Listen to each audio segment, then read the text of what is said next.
83 ਅੰਗ ਤੇ ਸਤਿਗੁਰੂ ਪਾਤਸ਼ਾਹ ਜੀ ਕਿਰਪਾ ਬਖਸ਼ਿਸ਼ ਕਰ ਰਹੇ ਹਨ। ਹਰ ਇੱਕ ਸੈ ਦਾ ਹੈ ਅਮਰ, ਇੱਕੋ ਹਰ ਚਿੱਤ ਧਰ। ਪਾਤਸ਼ਾਹ ਜੀ ਕਹਿੰਦੇ ਇੱਕ ਪਰਮੇਸ਼ਰ ਦਾ ਅਮਰ ਕਹੀਏ ਹੁਕਮ ਹੈ। ਕੀ ਹੁਕਮ ਹੈ? ਇੱਕ ਅਕਾਲ ਪੁਰਖ ਵਾਹਿਗੁਰੂ ਨੂੰ ਚਿੱਤ ਦੇ ਵਿੱਚ ਧਾਰ ਕਹੀਏ ਯਾਦ ਰੱਖਣਾ ਕਰ। ਹਰ ਤਿਸ ਬਿਨ ਕੋਈ ਨਾਹਿ, ਡਰ ਭ੍ਰਮ ਭਉ ਦੂਰ ਕਰ। ਹਰੀ ਤੋਂ ਬਿਨਾ ਕੋਈ ਹੋਰ ਨਹੀਂ, ਲੋਕ ਵਿੱਚ ਪਰਲੋਕ ਵਿੱਚ, ਤਿੰਨਾਂ ਲੋਕਾਂ ਵਿੱਚ। ਇਸ ਲੋਕ ਦਾ ਡਰ, ਸਰੂਪ ਦਾ ਭਰਮ, ਜਮਾਂ ਦਾ ਭੈ ਸਾਰਾ ਦੂਰ ਕਰ ਦੇ। ਹਰ ਤਿਸੈ ਨੋ ਸਾ ਲਾਹੇ, ਜੇ ਤੁਧ ਰੱਖੈ ਬਾਹਰ ਘਰ। ਪਾਤਸ਼ਾਹ ਕਹਿੰਦੇ ਭਾਈ ਹਰੀ ਨੂੰ ਸਲਾਹੁਣਾ ਕਰ, ਤੇਰੀ ਬਾਹਰ ਦੇਸ਼ਾਂ ਪ੍ਰਦੇਸ਼ਾਂ ਵਿੱਚ, ਉਜਾੜਾਂ ਵਿੱਚ, ਜੰਗਲਾਂ ਰੋਹੀ ਬੀਆਬਾਨ ਵਿੱਚ, ਜੇ ਤੁਧ ਰੱਖੈ ਬਾਹਰ ਘਰ। ਸਾਰੇ ਕਿਤੇ ਉਹ ਤੇਰੀ ਰੱਖਿਆ ਕਰਦਾ ਮਾਲਕ। ਔਰ ਘਰ ਵਿੱਚ ਵੀ, ਬਾਹਰ ਵੀ, ਵਿਦੇਸ਼ ਵਿੱਚ ਵੀ, ਕਿਤੇ ਵੀ ਬੈਠਾ ਕੋਈ, ਸਾਰੇ ਕਿਤੇ ਉਹ ਮਾਲਕ ਰੱਖਿਆ ਕਰਦਾ। ਹਰ ਜਿਸ ਨੋ ਹੋਏ ਦਇਆਲ, ਸੋ ਹਰ ਜਪ ਭਉ ਬਿਖਮ ਤਰ। ਪਰਮੇਸ਼ਰ ਜਿਨ੍ਹਾਂ ਤੇ ਦਿਆਲੂ ਹੁੰਦਾ ਹੈ, ਪਾਤਸ਼ਾਹ ਕਹਿੰਦੇ ਉਹ ਹਰੀ ਦੇ ਨਾਮ ਨੂੰ ਗੁਰਾਂ ਦੇ ਦੁਆਰਾ ਜਪ ਕਰਕੇ ਔਰ ਕਾਠਨ ਤੋਂ ਕਾਠਨ ਸੰਸਾਰ ਨੂੰ ਤਰ ਜਾਂਦੇ ਹਨ। ਸ਼ਲੋਕ ਮਹੱਲਾ ਪਹਿਲਾ। ਸਤਿਗੁਰੂ ਪਾਤਸ਼ਾਹ ਜੀ ਕਿਰਪਾ ਬਖਸ਼ਿਸ਼ ਕਰ ਰਹੇ ਹਨ ਔਰ ਧੰਨ ਗੁਰੂ ਨਾਨਕ ਦੇਵ ਪਾਤਸ਼ਾਹ ਜੀ। ਸਤਿਗੁਰੂ ਜੀ ਕਹਿੰਦੇ ਹਨ, ਜਿਸ ਵਕਤ ਸਤਿਗੁਰੂ ਪਾਤਸ਼ਾਹ ਜੀ ਜੀਵਾਂ ਦਾ ਉਧਾਰ ਕਰਦੇ ਹੋਏ ਜਿਸ ਵਕਤ ਪਾਕ ਪਾਟਨ ਵਿੱਚ ਪਹੁੰਚੇ, ਤਾਂ ਉਸ ਵੇਲੇ ਬਾਬਾ ਭਗਤ ਫਰੀਦ ਜੀ ਔਰ ਉਹਨਾਂ ਦਾ ਪੋਤਾ ਸ਼ੇਖ ਬ੍ਰਹਮ ਸੀ, ਸ਼ੇਖ ਇਬਰਾਹੀਮ ਉਸਦਾ ਨਾਮ ਸੀ। ਤੇ ਉਹ ਸਤਿਗੁਰੂ ਜੀ ਨੂੰ ਮਿਲੇ। ਸੂਫੀ ਖਿਆਲਾਂ ਦਾ ਸੀ। ਜਿਸ ਜਗ੍ਹਾ ਵਿੱਚੋਂ ਫਕੀਰ ਰਾਤ ਨੂੰ ਇਕੱਤਰ ਹੋ ਕਰਕੇ ਸਾਰੀ ਰਾਤ ਜਾ ਕੇ ਬੰਦਗੀ ਕਰਦੇ ਹੁੰਦੇ, ਉਸ ਸਥਾਨ ਗੁਰੂ ਸਾਹਿਬ ਜੀ ਬੈਠੇ ਸਨ। ਸਤਿਗੁਰੂ ਜੀ ਸਫ਼ਰ ਦੀ ਥਕਾਵਟ ਕਰਕੇ ਰਾਤ ਦੇ ਪਹਿਲੇ ਪੈਰ ਵਿਰਾਜ ਗਏ। ਤੇ ਇਸ ਤਰ੍ਹਾਂ ਸਤਿਗੁਰੂ ਮਹਾਰਾਜ ਸੱਚੇ ਪਾਤਸ਼ਾਹ ਨੇ ਉੱਥੇ, ਫਿਰ ਮੈਂ ਸਾਖੀ ਤੁਸੀਂ ਆਪ ਪੜ੍ਹ ਲਿਓ, ਕਿਉਂਕਿ ਆਪਾਂ ਅਰਥਾਂ ਅਤੇ ਉਚਾਰਨ ਵੱਲ ਜ਼ਿਆਦਾ ਸਮਾਂ ਲਾਉਣਾ ਹੈ। ਤੇ ਬਸ ਇੰਨੀ ਕੁ ਮੈਂ ਪ੍ਰਾਰੰਭਤਾ ਇਸ ਕਰਕੇ ਕੀਤੀ ਹੈ ਵੀ ਉੱਥੇ ਕਿਉਂ ਗਏ ਮਹਾਰਾਜ ਸੱਚੇ ਪਾਤਸ਼ਾਹ ਜੀ, ਕਿਸ ਸੰਬੰਧ ਦੇ ਵਿੱਚ। ਪਾਤਸ਼ਾਹ ਜੀ ਹੁਣ ਅੱਗੇ ਉਚਾਰਨ ਕਰਕੇ ਸਮਝਾਉਂਦੇ ਹਨ। ਦਾਤੀ ਸਾਹਿਬ ਸੰਧੀਆ ਕਿਆ ਚੱਲੈ ਤਿਸ ਨਾਲ, ਇਹ ਸ਼ੇਖ ਬ੍ਰਹਮ। ਸਾਰੀਆਂ ਦਾਤਾਂ ਮਾਲਕ ਪਰਮੇਸ਼ਰ ਦੀਆਂ ਹਨ। ਤਿਸ ਪਰਮੇਸ਼ਰ ਨਾਲ ਕੀ ਜ਼ੋਰ ਚੱਲ ਸਕਦਾ, ਜਿਸ ਨੂੰ ਚਾਹਵੇ ਉਸ ਨੂੰ ਦਿੰਦਾ, ਜਿਹਨੂੰ ਨਹੀਂ ਚਾਹੁੰਦਾ ਉਹਨੂੰ ਨਹੀਂ ਦਿੰਦਾ। ਇੱਕ ਜਾ ਗਾਉਂਦੇ ਨਾ ਲਹਨ, ਲਹਨ ਕਹਿ ਜਾਂਦੇ ਨੇ ਕਈ, ਲਾਹਨ ਟਿੱਪੀ ਦੀ ਥਾਂ ਅਧਕ ਲਾ ਜਾਂਦੇ ਹਨ। ਇੱਕ ਜਾਗਾਉਂਦੇ ਨਾ ਲਹਨ, ਲਹਨ ਇੱਕ ਨਾ ਸੁੱਤਿਆ ਦੇ ਉਠਾਲ। ਪਾਤਸ਼ਾਹ ਜੀ ਕਹਿੰਦੇ ਇੱਕ ਜਾਗਦੇ ਵੀ ਪ੍ਰਾਪਤ ਨਹੀਂ ਕਰ ਸਕਦੇ, ਇੱਕ ਨਾ ਉਹ ਪਰਮੇਸ਼ਰ ਵਾਹਿਗੁਰੂ ਸੁੱਤਿਆਂ ਹੋਇਆਂ ਨੂੰ ਔਰ ਉਠਾ ਕਰਕੇ ਬਖਸ਼ਿਸ਼ਾਂ ਕਰ ਦਿੰਦਾ। ਇਸ ਕਰਕੇ ਇਹ ਸ਼ੇਖ ਬ੍ਰਹਮ ਦੇ ਸੰਬੰਧ ਵਿੱਚ ਉਚਾਰਨ ਕਰਦੇ ਹਨ। ਔਰ ਸਤਿਗੁਰੂ ਪਾਤਸ਼ਾਹ ਜੀ ਅਗਲੀਆਂ ਪੰਕਤੀਆਂ ਉਚਾਰਨ ਕਰਦੇ ਹੈ। ਮਹੱਲਾ ਪਹਿਲਾ। ਸਿਦਕ ਸਬੂਰੀ ਸਾਧਿਕਾ, ਸਬਰ ਤੋਸਾ ਮਲਾਇਕਾ। ਸ਼ੇਖ ਬ੍ਰਹਮ ਨੇ ਬੇਨਤੀ ਕੀਤੀ, ਮਹਾਰਾਜ ਪਰਮੇਸ਼ਰ ਦੀ ਪ੍ਰਾਪਤੀ ਵਾਸਤੇ ਕਿਹੜੇ ਗੁਣ ਹੋਣੇ ਜ਼ਰੂਰੀ ਨੇ?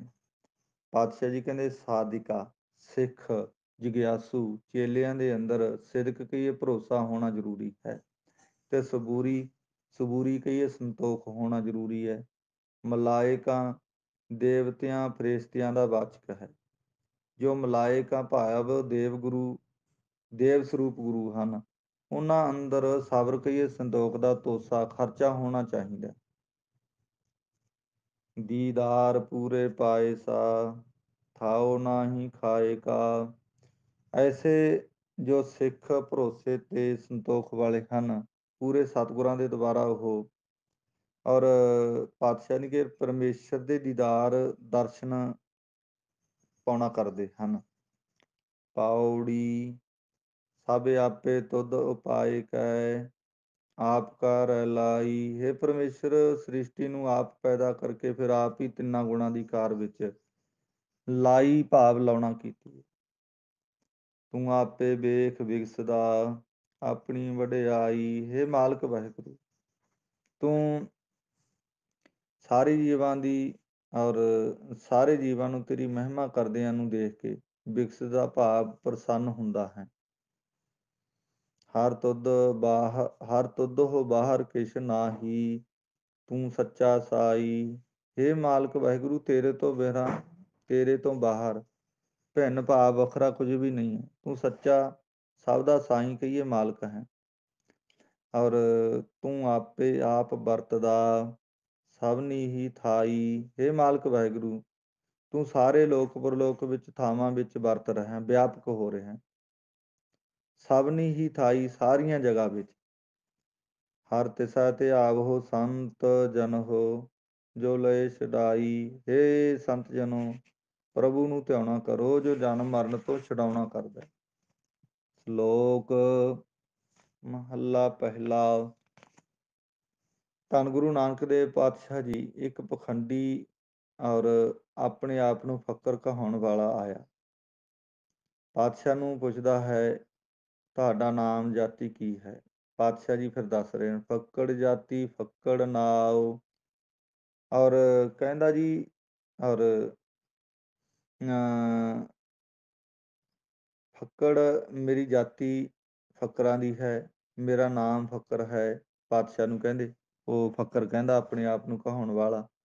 ਤਾਂ ਗੁਰੂ ਸਾਹਿਬ ਉਪਦੇਸ਼ ਦਿੰਦੇ ਹਨ ਫੱਕੜ ਜਾਤੀ ਫੱਕੜ ਨਾਉ। ਹੇ ਭਾਈ ਤੇਰੀ ਕਾਹਦੀ ਫੱਕਰਾਂ ਦੀ ਜਾਤੀ ਹੈ ਤੇ ਨਾਮ ਕੀ ਹੈ। ਤੂੰ ਤਾਂ ਦੇਹਵਾਨ ਰੂਪ ਜਾਤੀ ਦਾ ਫੱਕੜ ਭਾਵ ਪਕੜਿਆ ਹੋਇਆ ਅਤੇ ਆਪਣੇ ਨਾਮ ਦੀ ਹੰਗਤਾ ਦਾ ਫੱਕੜ ਭਾਵ ਪਕੜਿਆ ਹੋਇਆ ਨਾਮ ਦਾ ਆਪਣੇ ਆਪ ਨੂੰ ਫੱਕਰ ਕਹਾਉਣਾ। ਤੇ ਇੱਦਾਂ ਪਾਤਸ਼ਾਹ ਜੀ ਕਹਿੰਦੇ ਹਨ ਤੂੰ ਤਾਂ ਇਹਨਾਂ ਗੱਲਾਂ ਵਿੱਚ ਪਕੜਿਆ ਹੋਇਆ। ਸਭਨਾ ਜੀ ਆਓ ਇੱਕਾ ਛਾਉ। ਸਭ ਜੀਵਾਂ ਦੇ ਅੰਦਰ ਇੱਕ ਮਾਇਆ ਦੀ ਛਾਉ ਕਹੀਏ ਛਾਂ ਹੋਈ ਹੈ। ਸਭ ਜੀਵਾਂ ਨੂੰ ਇੱਕ ਮਾਇਆ ਦਾ ਆਸਰਾ ਹੈ। ਆਪੇ ਆਪੋ ਜੇ ਕੋ ਭਲਾ ਕਹਾਏ। ਜੇ ਕੋਈ ਆਪਣੀ ਵਡਿਆਈ ਪੈਸੇ ਦੇ ਕੇ ਕਰਾਵੇ ਆਪਣੀ ਵਡਿਆਈ ਕਰੀ ਜਾਵੇ ਆਪਣੇ ਆਪ ਨੂੰ ਚੰਗਾ ਕਹਾਈ ਜਾਵੇ। ਨਾਨਕ ਤਾ ਪਰ ਜਾਪੈ ਜਾਪਤ ਲੇਖੈ ਪਾਏ। ਪਾਤਸ਼ਾਹ ਕਹਿੰਦੇ ਉਸ ਦੀ ਵਡਿਆਈ ਵਿਸ਼ੇਸ਼ ਕਰਕੇ ਜਾਪੀ ਭਾਵ ਜਾਪੈ ਭਾਵ ਜਾਣੀ ਜਾਂਦੀ ਹੈ। ਜੇ ਉਸ ਨੂੰ ਪਤੀ ਪਰਮੇਸ਼ਰ ਪ੍ਰਵਾਨਗੀ ਰੂਪ ਲੇਖੇ ਵਿੱਚ ਪਾ ਲੈਣ। ਸਤਿਗੁਰੂ ਮਹਾਰਾਜ ਚ ਪਾਤਸ਼ਾਹ ਜੀ ਕਹਿੰਦੇ ਹਨ ਅਗਲੀ ਪੰਕਤੀ ਮਹੱਲਾ ਦੂਜਾ। ਧੰਨ ਗੁਰੂ ਸ੍ਰੀ ਗੁਰੂ ਨਾਨਕ ਦੇਵ ਜੀ ਨੇ ਜੋਤੀ ਜੋਤ ਸਮਾਉਣ ਤੋਂ ਪਹਿਲਾਂ ਗੁਰੂ ਅੰਗਦ ਦੇਵ ਜੀ ਨੂੰ ਗੁਰਤਾਗਦੀ ਬਖਸ਼ਿਸ਼ ਕਰਕੇ ਵਚਨ ਕੀਤੇ ਕਿ ਤੁਸੀਂ ਖਡੂਰ ਸਾਹਿਬ ਚਲੇ ਜਾਓ, ਇੱਥੇ ਤੁਹਾਡੇ ਨਾਲ ਕਰਤਾਰ ਸਾਹਿਬ ਵਿਖੇ ਈਰਖਾ ਕਰਨਗੇ। ਇੱਦਾਂ ਫਿਰ ਸਤਿਗੁਰੂ ਪਾਤਸ਼ਾਹ ਜੀ ਇਹ ਪਾਵਨ ਸ਼ਬਦ ਦੀ ਅਰੰਭਤਾ ਕਰਦੇ ਹੋਏ ਪਾਤਸ਼ਾਹ ਜੀ ਕਹਿੰਦੇ ਜਿਸ ਪਿਆਰੇ ਸਿਉ ਨੇਹ ਹੋ ਤਿਸ ਆਗੈ ਮਰ ਚੱਲੀਐ। ਇਹ ਭਾਈ ਜਿਸ ਪਿਆਰੇ ਗੁਰੂ ਨਾਨਕ ਦੇਵ ਜੀ ਦੇ ਨਾਲ ਸਾਡਾ ਪ੍ਰੇਮ ਨੇਹ ਹੈ ਤਿੰਨਾਂ ਦੇ ਜੋਤੀ ਜੋਤ ਸਮਾਉਣ ਤੋਂ ਅੱਗੇ ਪਹਿਲਾਂ ਹੀ ਮਰ ਕਰਕੇ ਕਿਉਂ ਨਾ ਚਲੇ ਗਏ। ਆਪਣੇ ਆਪ ਨੂੰ ਗੁਰੂ ਅੰਗਦ ਦੇਵ ਪਾਤਸ਼ਾਹ ਜੀ ਕਹਿੰਦੇ ਹਨ ਧ੍ਰਿਗ ਜੀਵਨ ਸੰਸਾਰ ਤਾ ਕਹਿ ਪਾਤਸ਼ਾਹ ਜੀਵਣਾ। ਧਿਰਕਾਰ ਹੈ ਸੰਸਾਰ ਵਿੱਚ ਆਉਣਾ ਗੁਰਾਂ ਤੋਂ ਪਿੱਛੋਂ ਅਸੀਂ ਜਿਉਂਦੇ ਹਾਂ। ਇੰਨਾ ਬੈਰਾਗਮਈ ਹੋ ਕੇ ਗੁਰੂ ਅੰਗਦ ਦੇਵ ਪਾਤਸ਼ਾਹ ਜੀ ਵਾਚਨ ਕਰ ਰਹੇ ਹਨ। ਜੀਵਤ ਮਰੈ ਬੁੱਝੈ ਪ੍ਰਭ ਸੋਇ ਤਿਸ ਜਨ ਕਰਮ ਪ੍ਰਾਪਤ ਹੋਏ। ਤਿਸ ਜਨ ਕਰਮ ਪ੍ਰਾਪਤ ਹੋਏ।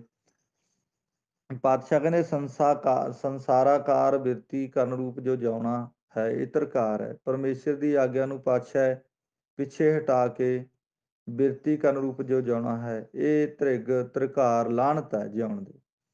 ਪੌੜੀ ਤੁਦੇ ਆਪੇ ਧਰਤੀ ਸਾਜੀਐ ਚੰਦ ਸੂਰਜ ਦੋਏ ਦੀਵੇ। ਇਹ ਮੇਰੇ ਮਾਲਕ ਵਾਹਿਗੁਰੂ ਤੂੰ ਆਪ ਹੀ ਧਰਤੀ ਪੈਦਾ ਕੀਤੀ ਚੰਦਰਮਾ ਤੇ ਸੂਰਜ ਦੋ ਦੀਵੇ ਬਣਾ ਦਿੱਤੇ। ਦਸ ਚਾਰ ਹਟ ਤੁਧ ਸਾਜਿਆ, ਵਾਪਾਰ ਕਰੀਵੇ। ਸੱਤ ਆਕਾਸ ਸੱਤ ਪਤਾਲ, ਇਹ 14 ਲੋਕ ਰੂਪ ਹੱਟਾਂ ਬਣਾਈਆਂ। ਇਹਨਾਂ ਅੰਦਰ ਜੀਵ ਚੰਗੇ ਮੰਦੇ ਕਰਮ ਦਾ ਵਪਾਰ ਕਰਦੇ ਹਨ। ਇਕਨਾਂ ਨੂੰ ਹਰ ਲਾਭ ਦੇ, ਜੋ ਗੁਰਮੁਖ ਥੀਵੇ, ਗੁਰਮੁਖ ਥੀਵੇ। ਇਹਨਾਂ ਨੂੰ ਆਪੇ ਹੀ ਹਰੀ ਮੁਕਤੀ ਦਾ ਲਾਭ ਦਿੰਦੇ ਹੋ ਮਾਲਕ ਵਾਹਿਗੁਰੂ ਜੀ।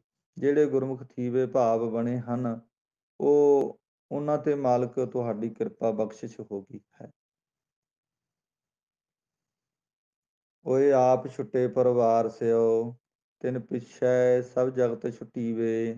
ਉਹ ਗੁਰਮੁਖ ਪਰਿਵਾਰ ਦੇ ਸਹਿਤ ਆਪ ਜਨਮ ਮਰਨ ਤੋਂ ਛੁੱਟ ਗਏ, ਤੇ ਉਹਨਾਂ ਦੇ ਪਿੱਛੇ ਪੈ ਕਰਕੇ ਭਾਵ ਮਾਂਗਰ ਲੱਗਣ ਕਰਕੇ ਜਗਤ ਦੇ ਜੀਵ ਵੀ ਛੁੱਟ ਗਏ ਹਨ।